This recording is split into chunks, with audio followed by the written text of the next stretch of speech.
안녕하세요. 다산에듀 원장 이재현입니다. 이번 강의에서는 동기발전기 운전에 대해서 알아보겠습니다. 이 파트에서는 총 5가지가 있는데 동기발전기의 병렬운전 조건, 부하의 분담, 원동기의 병렬운전 조건, 난조 방지 5번째 동기발전기의 안정도가 되겠습니다. 이 내용에서 가장 중요하게 다루셔야 될 내용은 아시다시피 동기발전기의 병렬 운전 조건입니다. 먼저 1번에 있는 병렬 운전 조건부터 알아보겠습니다. 1번 동기발전기 병렬 운전 조건.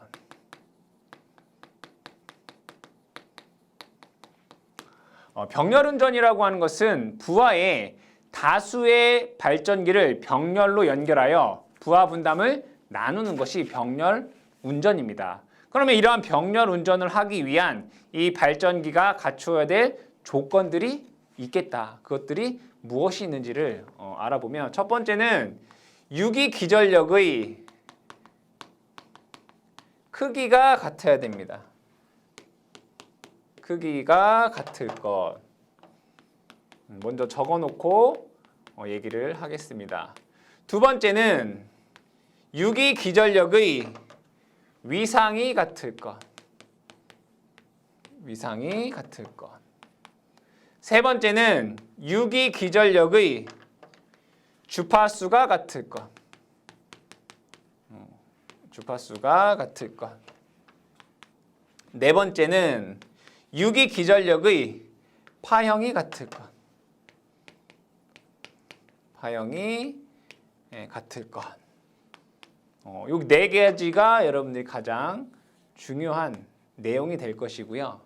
5번째로 보게 되면 삼상의 경우, 삼상의 경우에는 뭐 L1, L2, L3 상이 3개가 있겠죠. 삼상의 경우 상회전 방향이 같을 것. 상회전 방향이 같을 것. 이렇게 되겠습니다. 그러면 자, 같은 것을 어떻게 확인할 수 있느냐? 유기기전력의 크기 같은 경우에는 계좌 전류를 조절하여 전압계로 이게 확인이 가능합니다. 그렇죠? 크기니까. 그러면 유기기전력 2라고 하는 건 여러분들 4.44 FN 파이죠. 즉 계좌 전류를 조절하면 자속이 조절이 되고 유기기전력을 조절할 수 있다는 얘기죠. 그래서 계좌 전류를 조절하여 전압계로 확인할 수가 있고요. 위상과 주파수 같은 경우에는 얘는 원동기와 관련이 되어 있습니다. 원동기라고 하는 것은 발전기를 회전시키는 원천적인 힘이 되겠죠. 수차라던가 터빈이라던가 엔진이라던가. 그래서 원동기의 속도 조절로 가능하게 되고 확인은 동기 검정기로 확인이 가능합니다.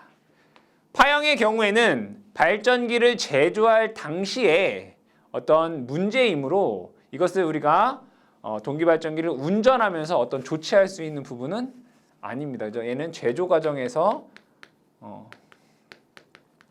문제이기 때문에 운전 상태에서는 얘를 어떤 조치를 할 수 없다라고 보시면 되겠죠. 자, 1차적으로는 여러분들이 동기발전기의 병렬운전 조건을 외우시고요. 외우시고 자, 그럼 이게 어떻게 외울 거냐? 보통은 위, 주, 파가 같을 것. 유기기전력의 크기, 위상, 주파수, 파형이 같을 것. 이렇게 외워주시고 자, 식으로 한번 우리가 얘기를 해보겠습니다. 여러분들 전압에 대한 식을 어떻게 쓰나요? VT는 루트 2 V의 사인 오메가는 2파이 F T 플러스 세타 이렇게 쓰고 있습니다. 그럼 잘 보게 되면 여기에 모든 게 다 들어 있습니다. 루트 3 V는 크기죠. 그 다음에 이 세타가 위상을 의미하죠. 위상. 2파이 F 주파수네요, 얘가. 그 다음에 사인 어떤 파형을 의미하죠. 사인 파냐, 코사인 파냐. 그래서 동기발전기의 운전 조건에서 크기, 위상 주파수 파형이 같아야 된다라는 걸 꼭 기억해 두시기 바랍니다. 그러면 얘네들이 같아야 되는데 같지 않을 때도 있겠죠. 같지 않으면 어떠한 현상이 발생하는지도 여러분들이 잘 기억을 하셔야 됩니다. 그럼 첫 번째로 유기기전력의 크기가 다른 경우입니다. 그래서 얘는 크기가 다른 경우에 대해서 보겠습니다. 이 크기가 달라지는 이유는 뭐냐면 유기기전력의 크기가 달라지는 이유는 계좌전류가 어떻게 하기 때문에 변화하기 때문에 크기가 달라지게 되는 것입니다. 먼저 병렬 운전에 대한 회로도를 그려놓고 설명을 하겠습니다. 이렇게 부하가 있다라고 보고요. 여기에는 2대의 발전기가 있다라고 보겠습니다. 그럼 자, 여기에 있는 발전기를 G1, 여기에 발전기를 G2라고 보고 여기에 공급하는 자속을 파이 1, 여기에 공급하는 자속을 파이 2라고 보겠습니다.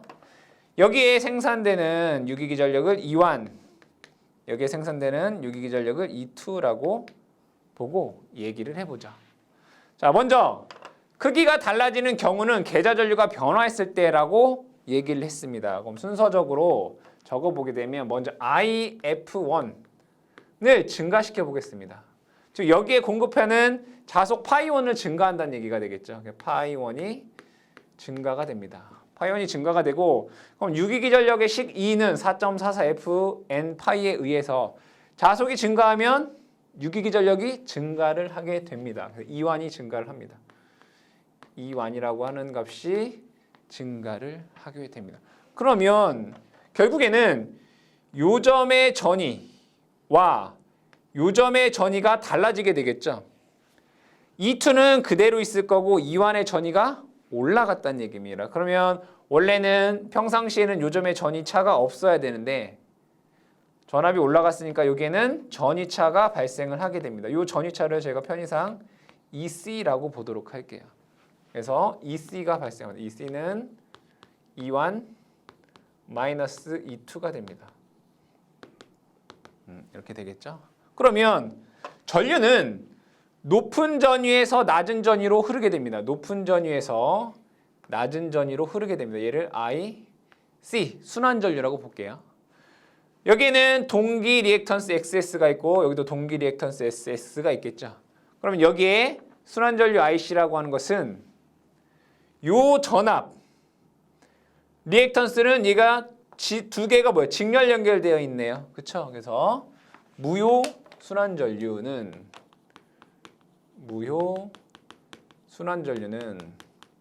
IC라고 쓰면 되겠다. 그죠? IC는 이 XS분의 EC가 됩니다. 그렇죠? 그럼 다시 얘를 적어보게 되면 이 XS분의 EC라고 하는 것은 E1-E2가 됩니다. 근데 얘를 잘 보니까 어디에 흐르는 전류나요? 유도성 리액턴스에 흐르는 전류입니다. 그럼 유도성 리액턴스에 흐르는 전류는 전류가 전압보다 90도 느리죠. 그래서 이 전류는 EC보다 두 개의 차 전류보다 위상이 어떻게 2분의 파이만큼 느리다, 뒤진다라고 쓸 수가 있습니다. 그러면 뒤진 전류는 뭐라고 해요? 지상전류다라고 얘기를 하네요. 지상전류다라고 얘기를 해요. 그러면 G1에서는 지금 여기에서 보면 뒤진 전류가 생긴 거잖아요. 뒤진 전류가 생겨요. 그럼 지상 전류는 동기 발전기 전기자 반작용에서 무슨 작용을 합니까? 감자 작용을 합니다. 그렇죠? 무슨 작용한다? 감자 작용을 한다. 그럼 감자 작용을 하게 되면 자속이 감소하게 될 것이고요. 유기기전력 이원이 감소를 하게 돼요. 그쵸? 그리고 나서 지금 뒤진 전류가 어떻게 해요? 이쪽은 더 많아졌죠? 얘는 역률 감소가 돼요. 역률이 감소한다. 이렇게 써줄 수가 있고요. 발전기 G2에서 보도록 하겠습니다. G2는 원래 이 부하에 가는 무효 전류가 있었을 거 아니에요. 무효 전류가 이렇게 있었을 거란 말이에요. 원래 이렇게 가는. 근데 얘가 순환 전류에 의해서 얘가 뭐예요? 상쇄되잖아요. 얘랑 어떻게 된다? 상쇄된다고요. 그럼 얘는 무효 전류가 감소하잖아요. 이쪽은 무효 전류가 원래 부하로 가는 무효 전류와 순환 전류에 의한 무효 전류가 서로 합쳐져서 더 많아지는 거고, 얘는 부하로 가는 원래 무효 전류와 순환 전류가 서로 상쇄돼서 줄어든다고요. 그러니까 얘는 무효 전류가 감소한다고요. 뒤진 전류가 감소한다고요. 얘는 무슨 증자작용을 해요? 그래서 증자작용. 그럼 얘는 증자작용하면 파이가 증가한다는 얘기네요. 그럼 E2가 어떻게 된다? 증가한다. 그리고 얘는 무효 전류가 감소했기 때문에 역률은 증가하겠네요. 역률 증가. 결국에는 이와는 원래 올라갔잖아요. 그죠? 올라갔는데 얘는 내려오고 E2는 다시 올라가니까 서로 결국에는 얘네들이 어떻게 돼요? 결국에는 같아진다는 얘기죠. E1과 E2가 같아진다. 즉 결국에는 E1과 E2가 같아지기 위해서 이 무효 순환 전류가 흐른다라고 여러분들이 생각을 해주시면 되겠습니다. 그 다음에 두 번째로는 위상이 다를 때. 그러니까 요 값 같은 경우에는 여러분들 문제에서 나옵니다. 무효 순환 전류를 구하여라. 무효 순환 전류를 구하여라. 두 번째는 위상이 다를 때입니다. 두 번째.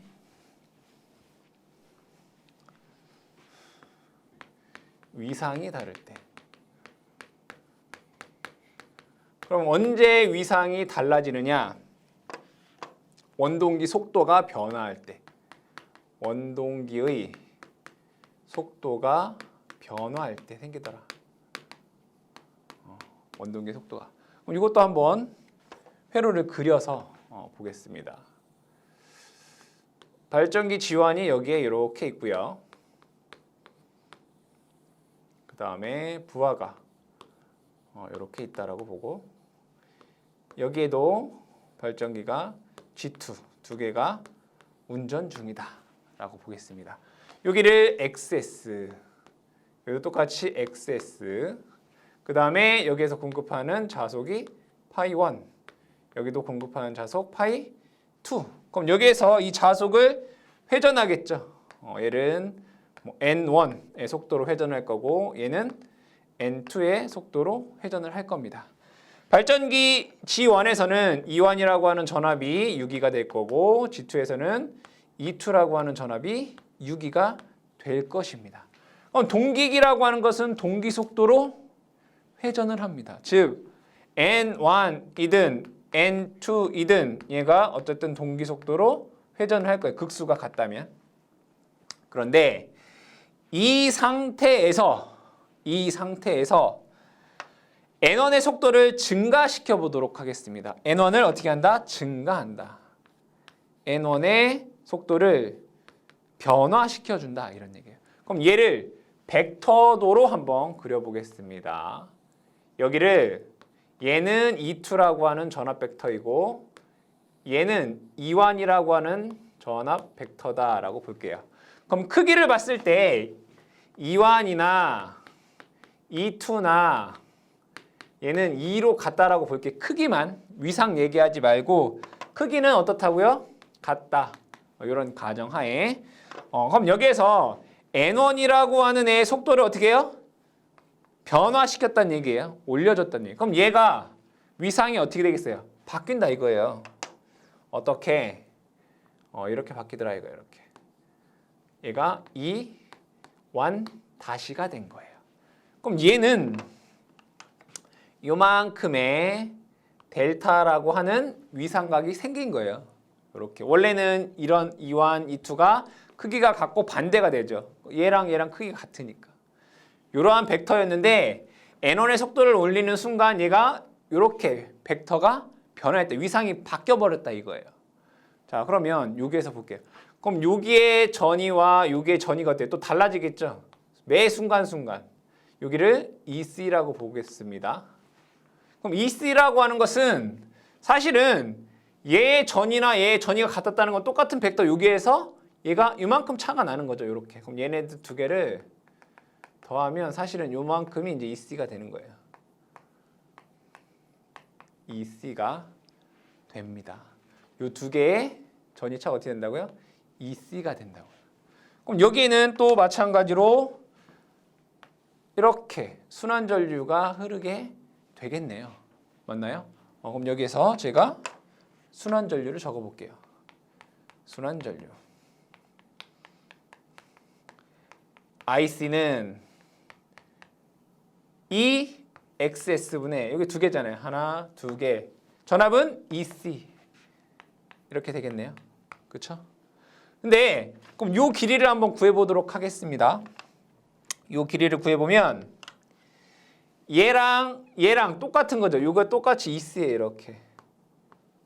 얘나 똑같잖아요. 이렇게. 그럼 요의 길이를 구하면 돼요. 그럼 얘 길이랑 얘 길이랑 같기 때문에 얘 반을 정확히 반을 이렇게 내리면 요거의 길이랑 같게 되죠. 그럼 여기의 각도는 얼마인가요? 2분의 델타예요. 델타, 2분의 델타. 그럼 얘는 이렇게 되나요? 그럼 요 반만큼에 대한 길이는 요거의 길이가 2잖아요. 2. 그죠? 2. 요렇게 뭐예요? 사인인가요? 사인. 요 길이는. 요렇게. 아니면 이렇게 해야 되죠. 요렇게. 사인 2분의 델타 2에 사인 2분의 델타 사인 2분의 델타 이렇게 쓸 수 있어요. 근데 얘가 몇 개 있어요? 한 개, 두 개. 그러니까 얘가 2 이렇게 돼요. 요거의 길이는 여기부터 여기까지가 2 사인 2분의 델타 곱하기 두 개 이렇게 돼요. 그럼 이게 EC란 말이에요. EC. 얘를 다시 한번 적게 되면 이렇게 된다는 얘기예요. EXS에 2에 사인 2분의 델타 이렇게 된다고요. 그럼 얘가 이렇게 없어지네. 이렇게. 맞죠? 그럼 여기서 보니까 얘는 XS분의 2에 사인 2분의 델타구나. 여기서 말하는 델타라고 하는 것은 변화한 위삼각 델타잖아요. 이게 IC가 돼요. 근데 얘는 지금 보니까 유도성 리액턴스잖아요. 유도성 리액턴스에 흐르는 전류니까 요 EC보다 위상이 90도 느려요. 그럼 얘가 IC라는 얘기네. 이렇게. 요 벡터가 IC라는 얘기예요. 맞죠? 여기 90도이고. 맞잖아요? 그럼 여기에서 자 정리를 해볼게요. 얘는 순환전류이긴 한데 동기화를 시켜야 하는 전류다라고 해서 얘를 동기화 전류다라고 해요. 동기화 전류. 또는 뭐 유효 순환전류.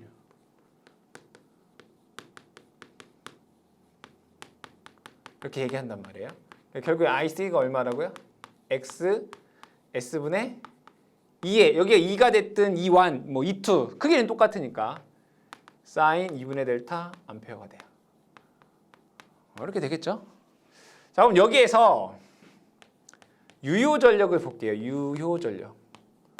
여러분들 유효 전력이 공식이 뭔가요? P는 전압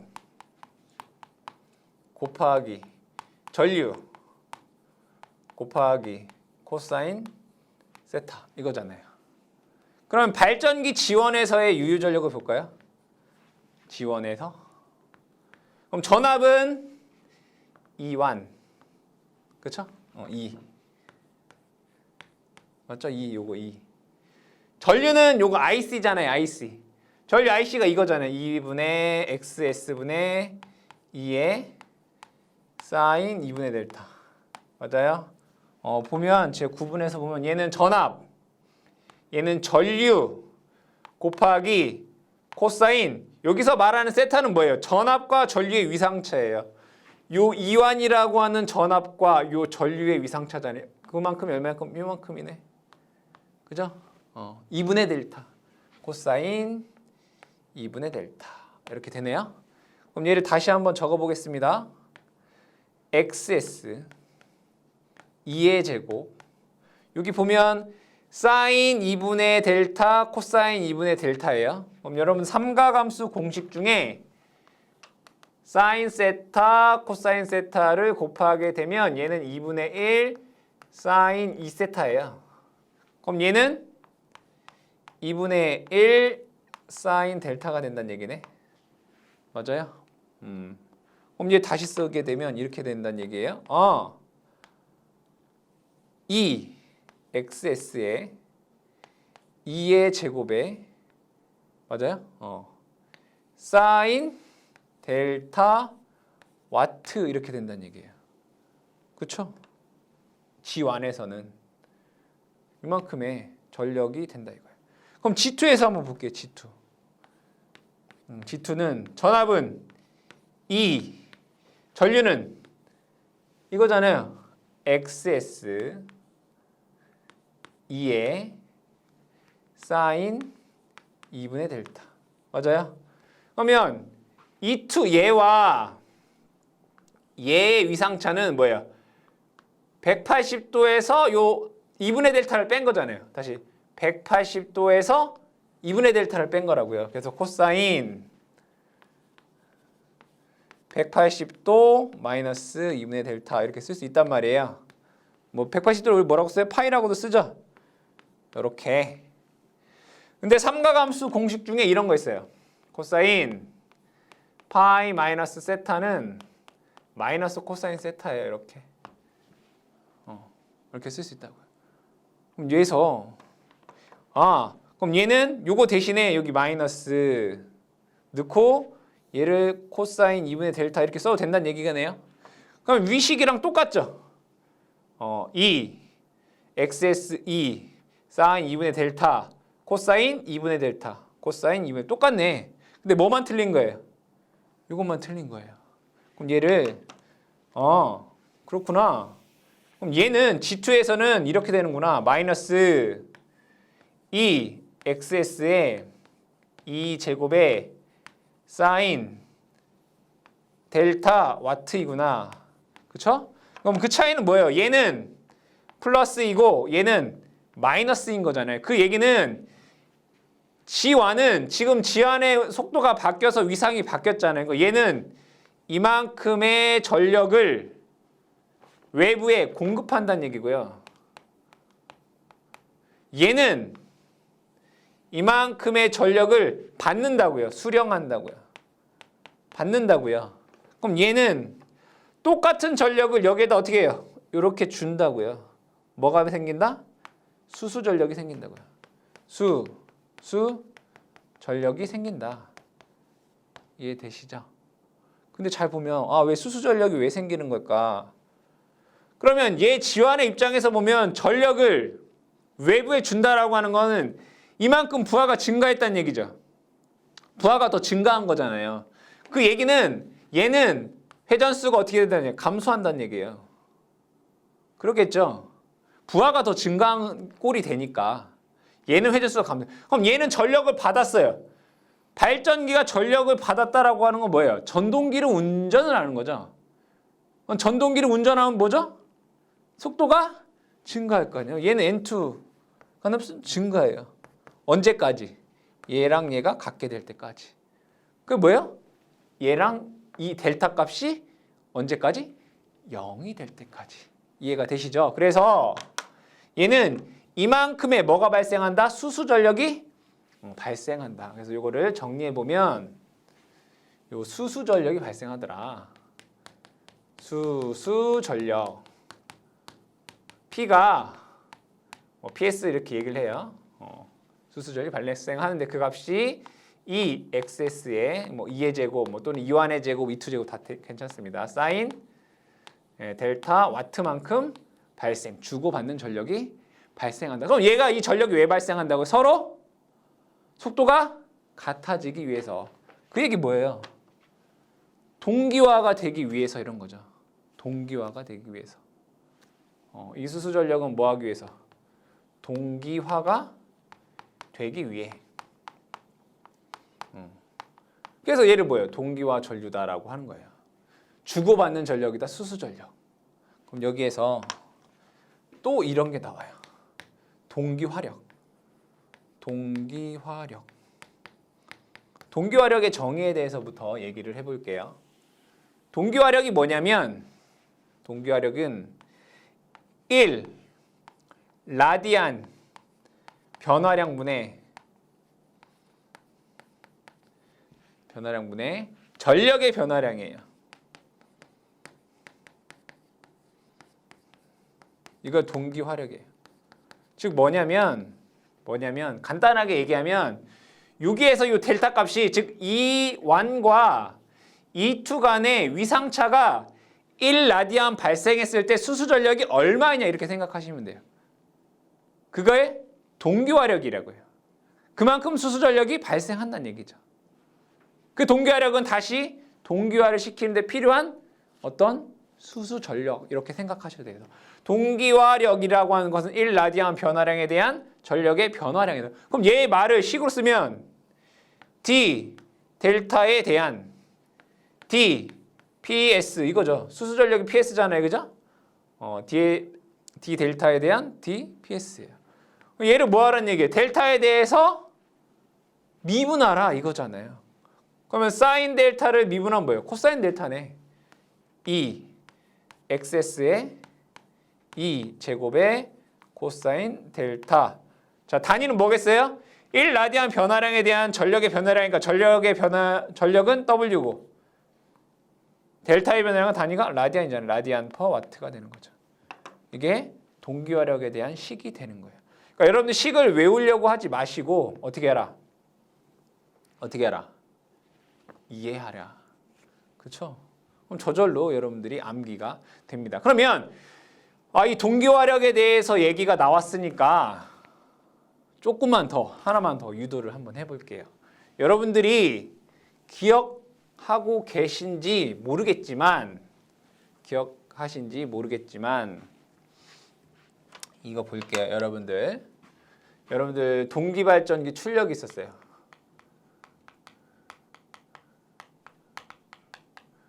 동기발전기 출력에는 하나는 원통형이 있었고 또 하나는 돌극형이 있었죠. 돌극형. 얘네들의 원통형에서의 출력 P는 얼마였나요? P는 XS분의 E V의 사인 델타였고요.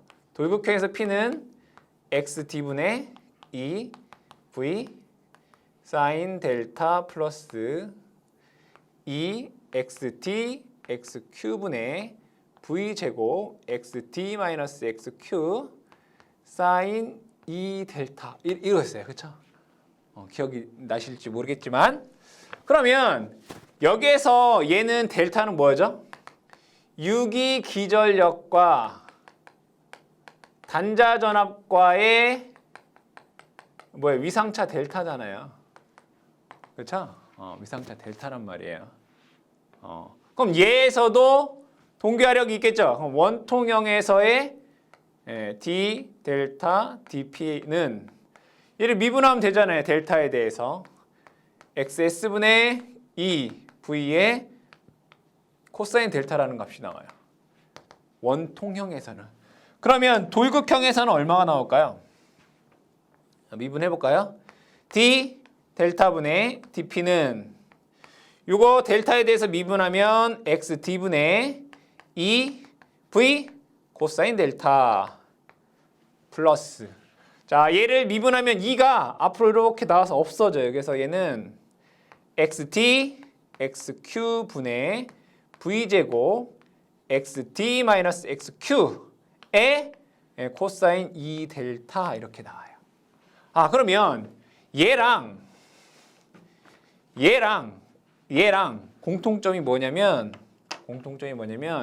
이 동기화력이라고 하는 애는 항상 델타 이퀄 0도에서 뭐가 된다? 최대가 된다.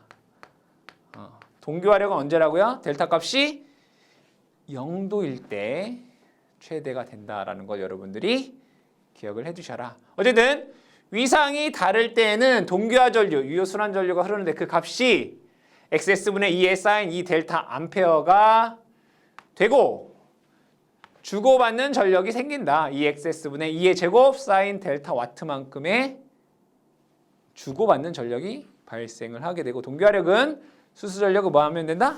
미분하면 된다. 그럼 얘가 사인이면 얘는 여기 뭐 바뀐 거 뭐밖에 없어요? 코사인밖에 없어요. 동기화력은 델타 값이 0일 때 최대가 된다. 그것을 기억을 해주시면 되겠습니다. 세 번째 동기발전기의 주파수가 다른 경우. 세 번째 볼게요. 세 번째는 주파수가 다른 경우.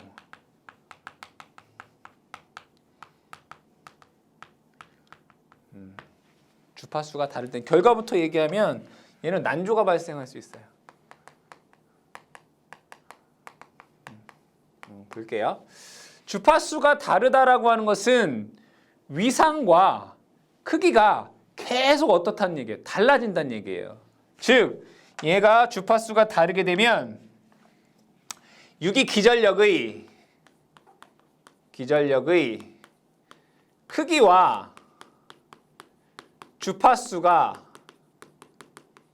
같을 경우를 제외하고, 그러니까 크기와 주파수라고 하면 안 되죠. 주파수가 다르니까.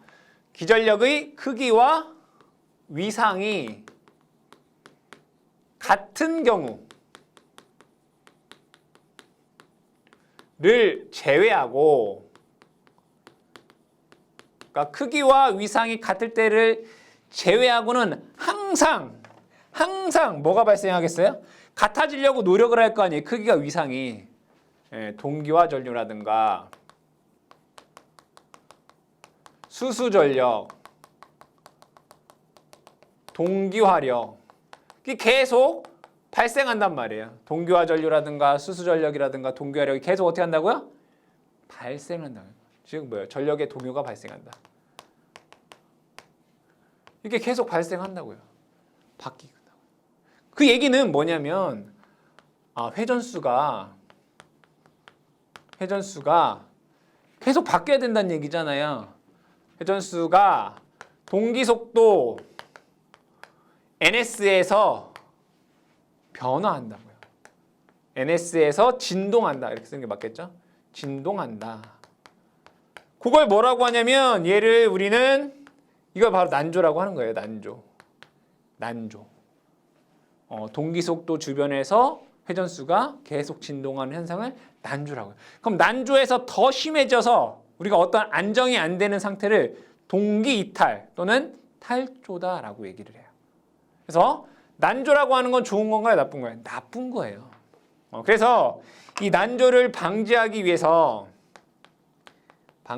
사용되는 게 바로 제동권선이에요. 뭐다? 제동권선. 제동권선은 결국에는 뭐예요? 동기속도 ns를 만들기 위한 거죠. 그럼 만약에 회전속도 n이라고 하는 것이 동기속도 ns보다 크게 되면, 회전속도가 동기속도보다 크다는 얘기는 속도를 줄여야 되잖아요. 그죠? 그럼 제동권선은 어떠한 역할을 하게 되냐? 제동권선에 유기기전력이 생기고 전류가 흐름으로 인해서 이 회전수를 줄이기 위한 제동력이 발생해요. 제동력 발생. 그러면 동기속도와 회전수가 많을 때는 속도를 더 올려야 되잖아요. 그죠? 그럼 제동권선은 가속력을 발생해요. 그래서 동기속도로 만들어 주려고 한다. 그래서 이 동기발전기 병렬 운전에서 주파수가 다를 때에는 난조가 발생할 수 있다. 이러한 난조를 방지하기 위해서 제동권선을 쓴다라고 기억을 해주시면 되겠습니다. 그 다음에 네 번째는 뭔가요? 파형이 다른 경우. 네 번째, 파형이 다른 경우.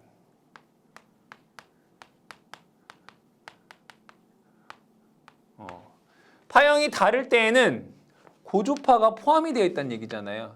그럼 파형이 다르면 매 순간, 각 순간 크기가 달라지겠죠. 그럼 무슨 전류가 흘러요? 기전력의 크기가 다를 때에는 무효순환 전류가 흐른다라고 했어요. 그럼 파형이 다르게 되면 크기가 다르다는 얘기잖아요. 어떤 순간순간 고주파에 의한. 그래서 파형이 다를 경우에는 뭐라고 쓰냐면 고조파, 무효순환 전류가 흐른다. 무효순환 전류가 흐른다. 그러면 이 무효순환 전류가 권선에 흐르니까 권선의 동량이 증가하겠다. 그죠? 동손이 증가. 권선, 동손 증가. 동손이 증가하고 이 동손은 다 뭘로 바뀌어요? 열로 바뀌겠죠? 권선, 가열의 원인이 된다. 그래서 파형이 다를 때는 고주파 무효순환 전류가 흐르고 동손 증가, 권선 가열의 원인이 된다. 이렇게 여러분들이 기억을 해 두시면 되겠다. 그럼 얘를 정리를 잠깐 해보면 크기가 다를 때 한번 간단하게만 정리를 해볼게요. 위상이 다를 때, 그 다음에 그 주파수가 다를 때, 파형이 다를 때 이렇게 한번 얘기를 해볼게요. 자, 크기는 뭐 때문에 달라진다? 계좌 전류 때문에 바뀌어진다. 그쵸? 계좌 전류 때문에 바뀌어지는데 계좌 전류를 증가한 쪽 역률이 감소해요. 두 발전기 중 계좌 전류를 증가해서 전압이 증가한 쪽이 역률이 감소하게 돼요. 그리고 무효순환 전류가 흐릅니다. 전류가 흐른다. 위상이 다를 때는 언제 발생할까요? 원동기의 속도가 변화할 때, 변화할 때. 그러면 얘는 동기와 전류가 흐르고요. 동기와 전류가 얼마인지도 여러분 암기하셔야 돼요. 그 다음에 수수 전력이 발생해요. 주고받는 전력이 발생한다. 주파수가 다를 때, 주파수는 왜 다른 거예요? 원동기 속도가 변화하는 게 아니라 그냥 다른 거예요. 속도가 다르니까. 왜 여러분들 NS는 P분의 120F잖아요. 그 주파수가 다른다는 이유는 뭐냐면 그냥 속도가 다른 거예요. 변화하는 거. 위상이 다른 거는 뭐냐면 속도가 변화할 때고요. 주파수가 다른 거는 속도가 그냥 다를 때. 그걸 여러분 구분해 주시면 될 것 같아요. 그럼 얘는 뭐가 발생한다고요? 난조가 발생할 수 있다. 난조가 발생할 수 있다. 그래서 제동권선을 쓴다. 파형이 다르면 고조파, 무효순환 전류가 흐르고 동손이 증가한다. 동손 증가. 이거를 여러분들이 잘 기억을 해 두셔라. 한 가지 빼먹은 게 주파수 다를 때 뭐라고요? 원동기 속도가 다를 때요. 다를 때. 변화할 때가 아니라 다를 때. 그것까지 여러분들이 함께 기억해 주시기 바랍니다. 두 번째는 부하의 분담입니다. 어떤 부하에 전력을 공급하는데 병렬 운전의 두 발전기가 부하를 어떻게 분담을 조정할 수 있느냐, 그런 내용으로 보시면 되겠습니다. 그럼 먼저 회로를 그려보게 되면 두 개의 동기 발전기가 병렬 운전 중이다 라고 하는 과정에서 이렇게 볼게요. 자, 여기는 발전기 G1이라고 하고 여기는 발전기 G2, 부하가 이렇게 연결되어 있다라고 보겠습니다. 그러면 이 부하에는 교류이기 때문에 유효 전력도 있고요. 유효 전력. 그 다음에 무효 전력이라는 것도 있습니다. 무효 전력. 그러면 이 부하가 일정하다라고 하면 유효전력과 무효전력이 일정하겠죠. 그랬을 때 이 지원발전기에서 부담하는 유효전력도 있고 이 G2발전기에서 부담하는 유효전력도 있을 거란 말이에요. 얘를 유효1, 유효2 이렇게 쓸 수 있겠다. 그리고 마찬가지로 지원발전기에서 공급하는 무효전력도 있을 거고 G2발전기에서 공급하는 무효전력도 있을 거란 말이에요. 그럼 얘네들에 대한 유효전력, 무효전력의 부담을 어떻게 조정할 수 있는지에 대한 내용이 되겠습니다. 그럼 먼저 유효전력부터 보겠습니다. 유효전력. 이 유효전력을 여러분들이 생각을 해보면 발전기가 있고 여기에 부하가 연결되어 있다라고 보겠습니다. 부하. 간단한 이론입니다. 만약에 부하가 증가하였다라고 볼게요. 부하가 증가하였다는 얘기는 유효전력이 증가했다는 얘기죠. 유효전력이 증가했다. 그럼 상식적으로 부하가 증가하게 되면 어떤 우리가 짐을 메고 걸어가는 데 있어서 부하가 증가했다는 얘기는 짐이 더 많아졌다는 얘기가 되겠죠. 그럼 우리의 속도는 어떻게 되겠죠? 줄어들게 됩니다. 즉, 이 발전기의 회전수가 어떻게 된다? 감소하게 된다 이런 얘기예요. 그거를 정리해 보면 부하의 증가, 부하가 증가가 되면 이 발전기를 돌리고 있는 속도가 어떻게 된다? 감소하게 된다 이거예요. 그러면 얘의 속도가 감소하게 되면 이 동기기는 동기 속도로 회전해야 되잖아요. 그럼 동기 속도로 가기 위해 속도를 올려야 돼요. 그럼 올려야 되기 위해서는 얘를 회전하고 있는 출력이 증가해야 되겠죠. 원동기의 출력을 증가시켜야 됩니다. 그렇죠? 그럼 원동기 출력을 증가시키면 회전수가 올라가겠죠. 그 얘기는 유효 전력이 어떻게 된다는 얘기예요? 증가가 된다라는 얘기예요.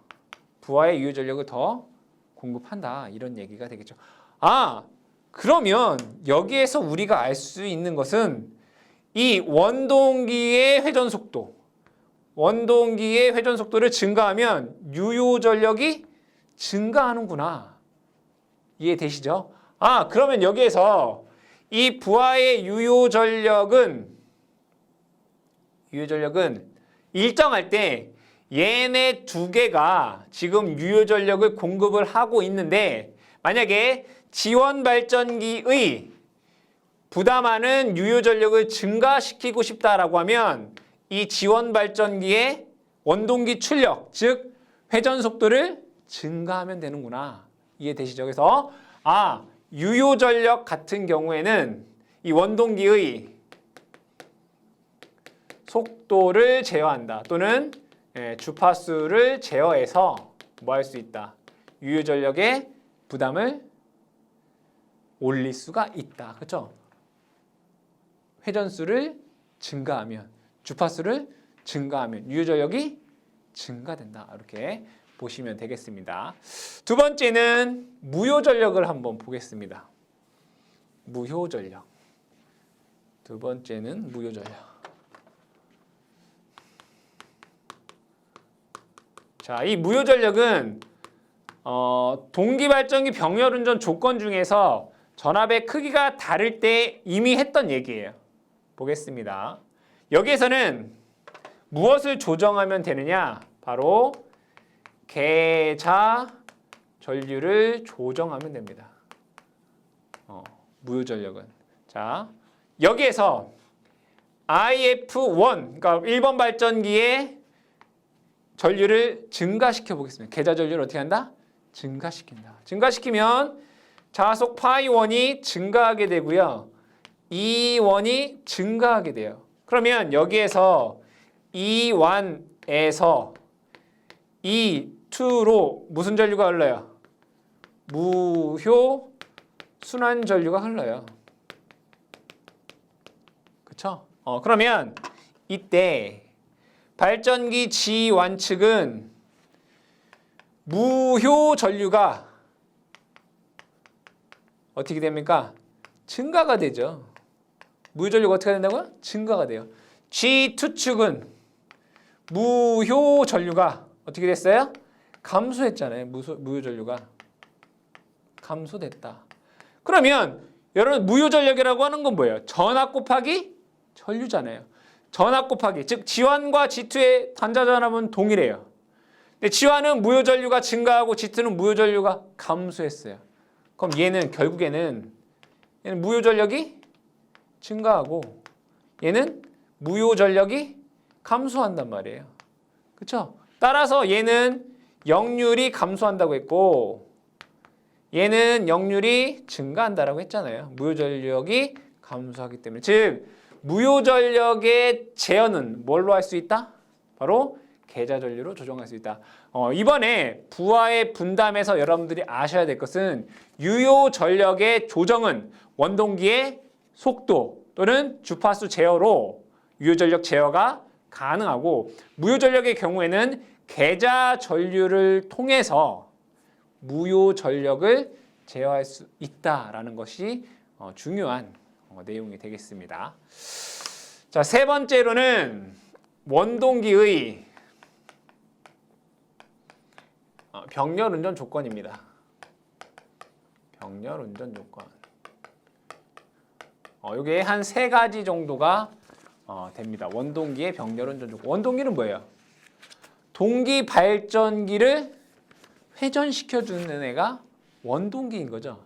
즉 수차라든가 터빈이라든가 엔진이라든가 이게 다 원동기다라고 생각을 하시면 됩니다. 그러면 이 원동기의 병렬 운전 조건 세 가지가 있는데 첫 번째는 뭐냐? 균일한 각속도를 가져라. 균일한 각속도를 가져라. 가질 것. 결국에는 속도가 균일해야 된다 이런 얘기예요. 속도가 다르면 어떻게 될까요?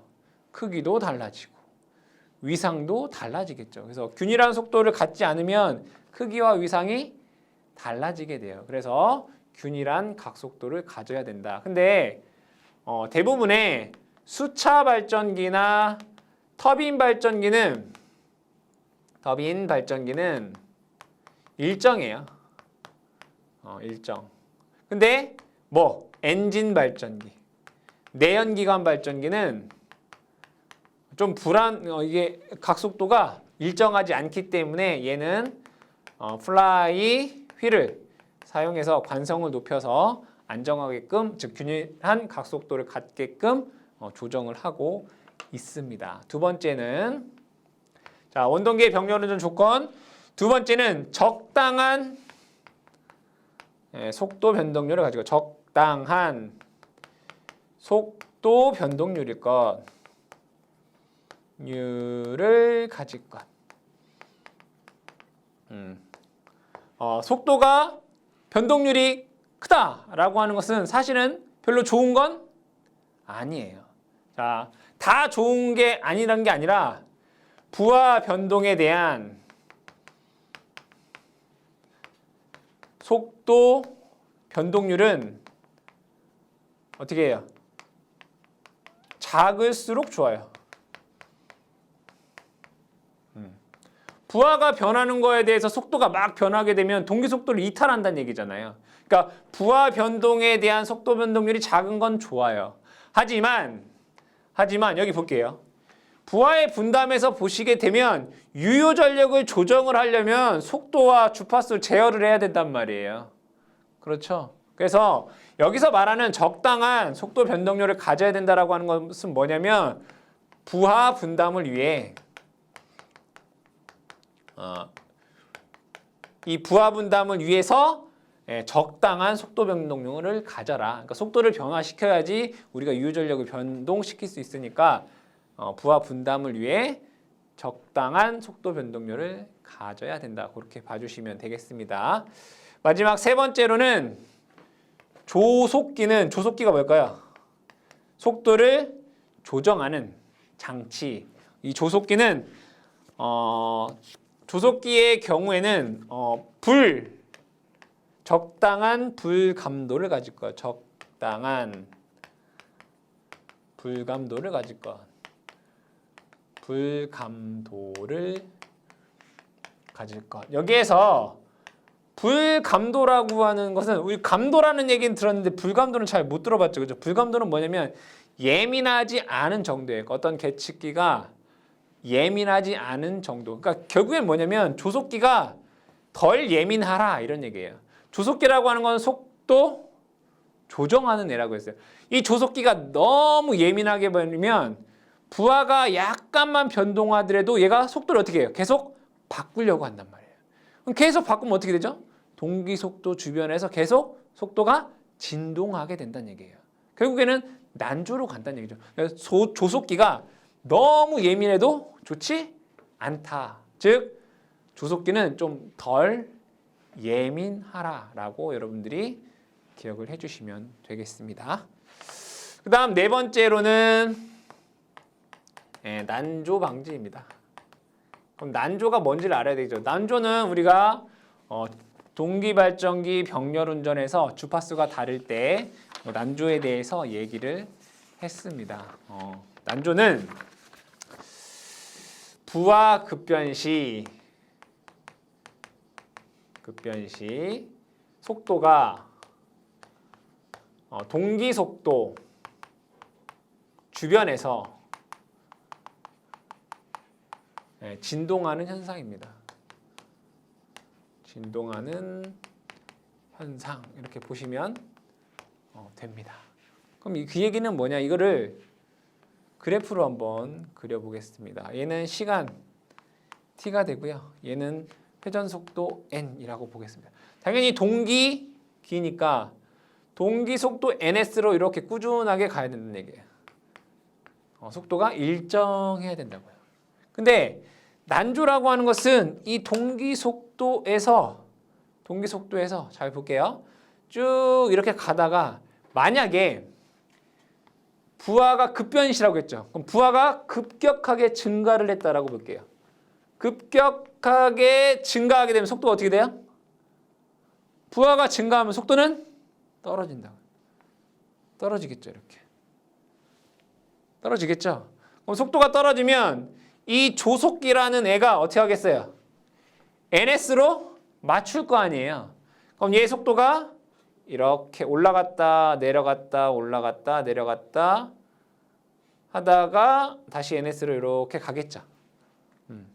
다시 동기 속도로 가다가 부하가 올라가면 속도는 떨어지죠. 그럼 다시 ns로 가기 위해서 올라갔다가 내려갔다가 올라갔다 다시 내려갔다가 계속 반복하다가 다시 ns로 올 거란 말이에요. 문제가 없다면 당연히 못 올 수도 있죠. 그걸 뭐라고 해요?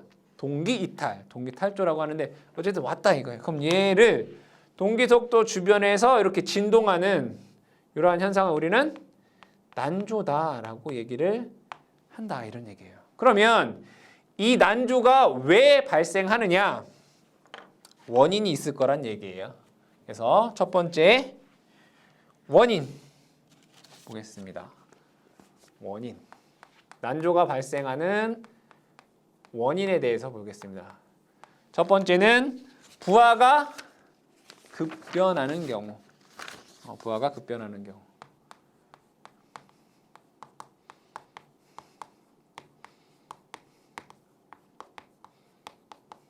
두 번째, 또 언제 그러냐? 관성 모멘트가 작은 경우. 그러니까 이 현재 운동 상태를 유지하려고 하는, 즉 ns 동기 속도로 회전하려고 하는 힘이 작은 경우죠. 관성 모멘트가 적은 경우.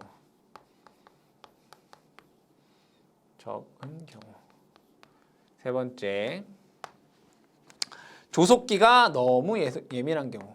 조속기가 너무 예민한 경우. 조속기는 속도 조절하는 장치가 너무 예민하면 진동한다 이거죠. 너무 예민한 경우.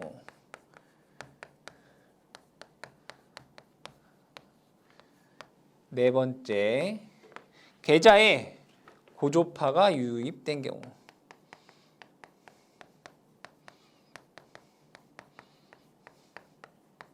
이랬을 때에는 난조가 발생을 하더라.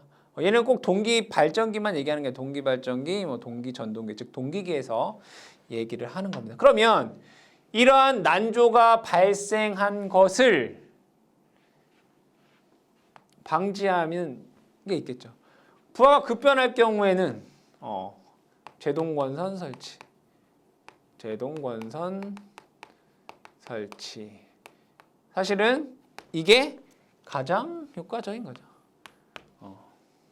두 번째, 관성 모멘트가 작다라고 하면 관성을 크게 해주면 되잖아요. 그죠? 플라이 휠 설치. 플라이 휠을 설치하여 관성 모멘트를 크게 해주시면 됩니다. 조속기가 너무 예민하다고 하면 조속기의 감도를 어떻게 하면 되겠어요? 저하시켜주면 되겠죠. 그렇죠? 네 번째, 고조파가 유입됐다. 그럼 고조파를 없애주면 되잖아요. 뭐 기존에 배웠던 뭐 단절권과 뭐 분포권 채용 이러한 것들을 이용해서 여러분들이 뭐예요? 난조를 방지할 수 있겠다. 그래서 여러분들이 난조가 무엇인지, 난조의 원인이 무엇인지, 그 원인을 제거하기 위한 방지 대책이 무엇인지를 여러분들이 암기를 해주시면 됩니다. 다섯 번째는 동기기의 안정도입니다. 이 안정도에는 세 가지 정도가 있습니다. 하나는 정태 안정도, 두 번째는 과도 안정도, 세 번째는 동태 안정도입니다. 그럼 여기에서 먼저 정태 안정도를 알아보겠습니다. 이 정태 안정도는 이 계좌 자속을 일정하게 유지를 하고 여기 부하를 증가시켜 보게 되면 부하를 서서히 계속 증가하다 보면 어떤 일정 이상의 부하가 넘게 되면 이 발전기는 더 이상 안정적으로 운전할 수 없게 됩니다.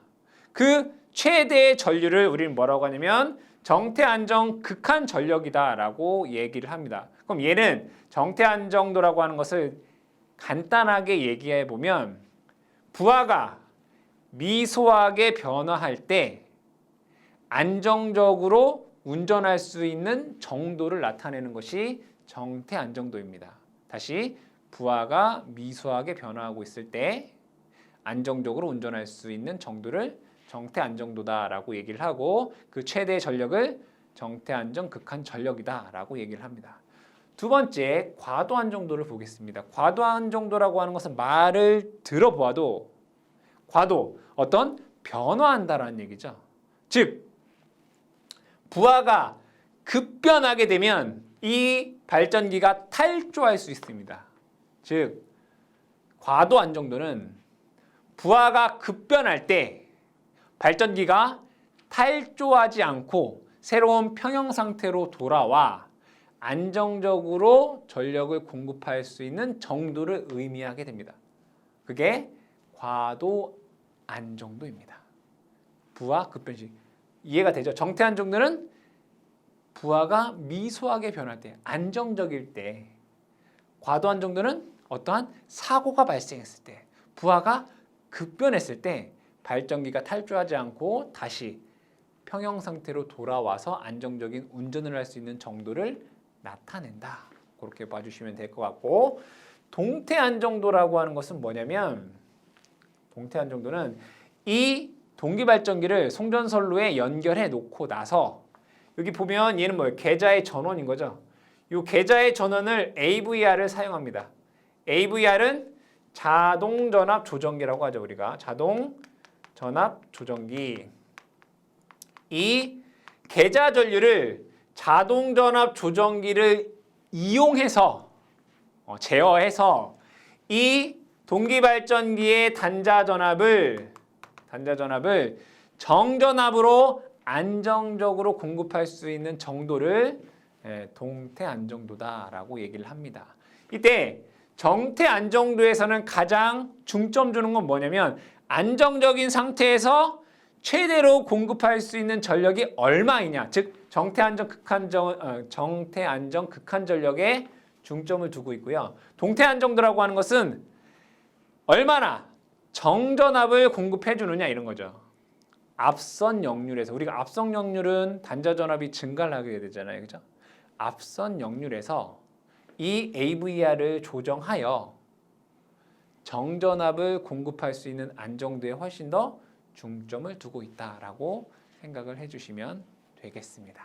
그럼 안정도가 좋다라고 하는 건 좋은 거네요. 그래서 실제 문제에서 많이 나오고 있는 것은 안정도 향상 대책입니다. 향상 대책. 어떻게 하면 이 안정도를 좋게 할 수 있느냐? 첫 번째가 단락비를 크게 한다. 단락비를 크게 한다.